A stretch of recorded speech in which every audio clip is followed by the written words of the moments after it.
Right, I'm delighted to say joining us around the desk as our guest host today is Jim Rogers, CEO of Rogers Holdings.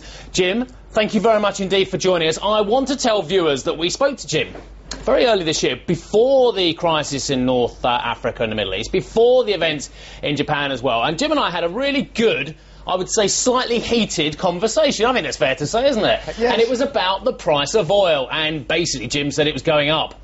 He was right. I think if I can remember correctly, NYMEX was about $90, Brent was around about $100 plus, and we had a good debate, and quite frankly, you put your hat out and you said, yes, it's going up. It did.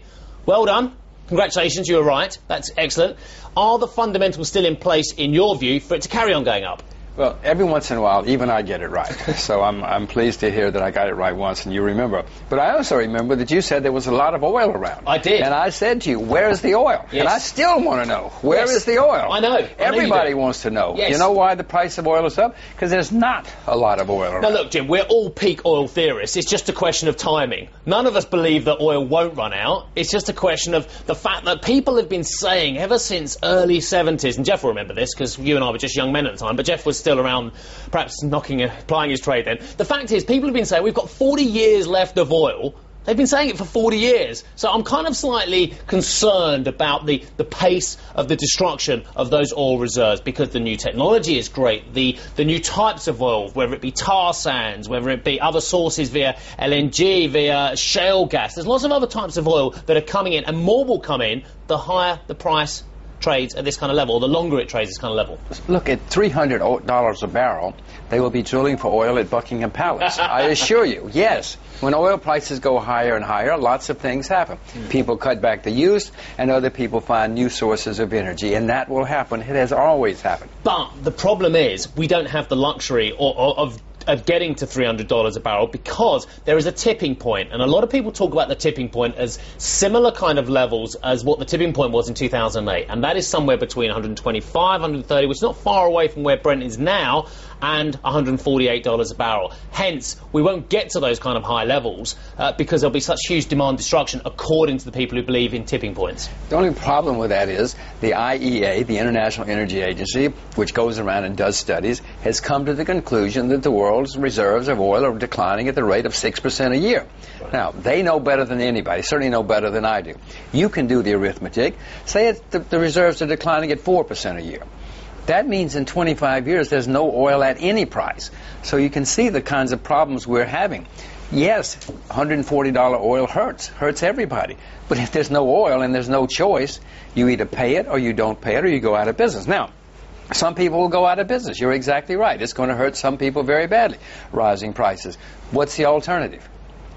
Tell me what the alternative is. Jim, there were a lot of smarter than me analysts who were watching shipping and saying there was a lot of oil parked up after the financial crisis of 2008. What they weren't so good at telling us was whether those stocks that were parked up had been run down. And the cynics in the market say, look, when you've got commodities like oil in contango, the investment banks that have got a lot of ammunition, they buy into the market, they then park the supply if the price falls, and that way they win both ways, because they restrict the supply into the market, they also hold on to their positions, they keep the market in contango, they win both ways here. Is there any chance at the moment that there is still oil around, parked up, it's just that it's being manipulated by smarter investment banks with lots of finance? First of all, I have nothing against anybody making money. That's what we all need. With the more people who make money, the better the world is going to be in the end. I don't know the answer to your question. I hope that somebody's making money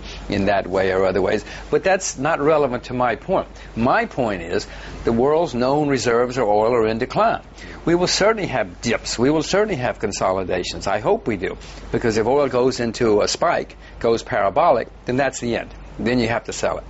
Every parabolic move in history, no matter what it is, whether it's stocks or shipping or commodities, ends badly.